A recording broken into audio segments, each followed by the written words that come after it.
Associations between meeting 24-hour movement guidelines and quality of life, among children and adolescents with autism spectrum disorder.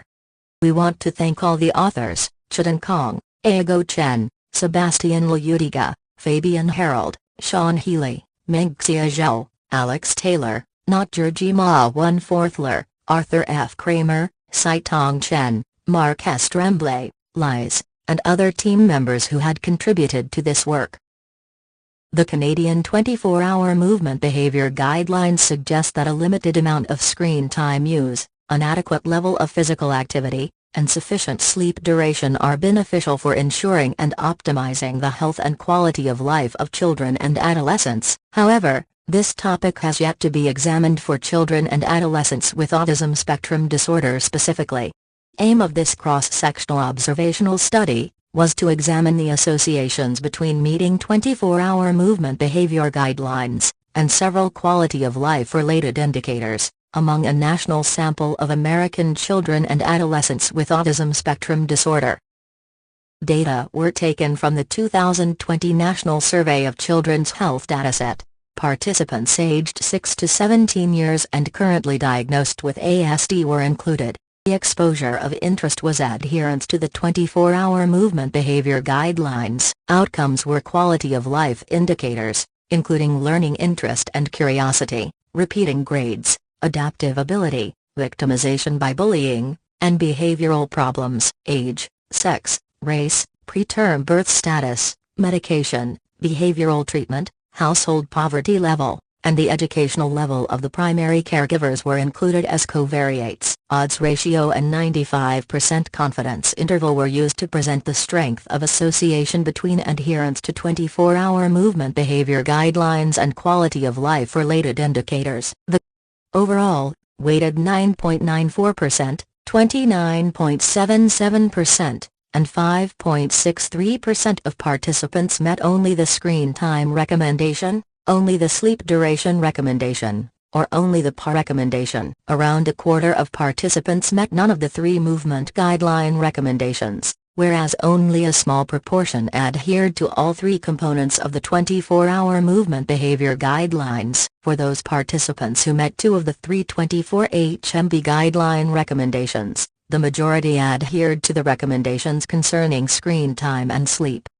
Next several slides show the association between meeting 24-hour movement guidelines and indicators of quality of life. The odds of showing learning interest and curiosity for those who met sleep duration and PAR recommendations or for those who met all three 24-HMB guideline recommendations, were significantly higher than those who met none of the 24-hour movement guidelines.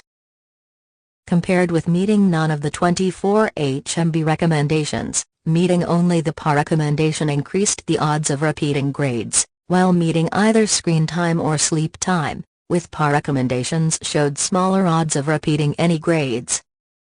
Meeting the physical activity recommendation of the 24-HMB guidelines was significantly associated with lower odds of having difficulties dressing or bathing. No significant associations between meeting subsets of the guidelines and frequency of being bullied were identified. Compared with meeting none of the 24-HMB guideline recommendations, meeting both the recommendations concerning sleep duration and physical activity was associated with lower odds of having more severe behavioral problems.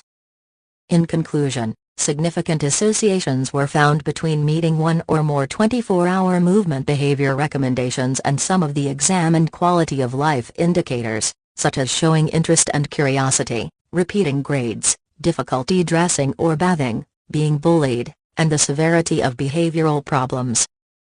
Some combinations of recommendations met, specifically meeting sleep and physical activity recommendations, were more likely to be associated with beneficial results concerning quality of life related indicators. The current study also has several limitations. First, the cross-sectional design precludes causal inference. The caregiver-based questionnaire used to measure 24-hour movement behavior may be prone to recall bias and inaccuracies. Ideally, these self-reported instruments should be integrated with the gold standard method of objective device-based tools, such as accelerometers in future studies, which could potentially minimize bias and improve accuracy. Given that individuals with ASD have more difficulties in complying with 24HMB guidelines, the use of 3 discrete items may miss some important information, such as sleep quality, and fail to encompass the whole-day movement of this special group. An adapted and more nuanced 24HMB framework may be needed for this special cohort.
An adapted and more nuanced 24HMB framework may be needed for this special cohort.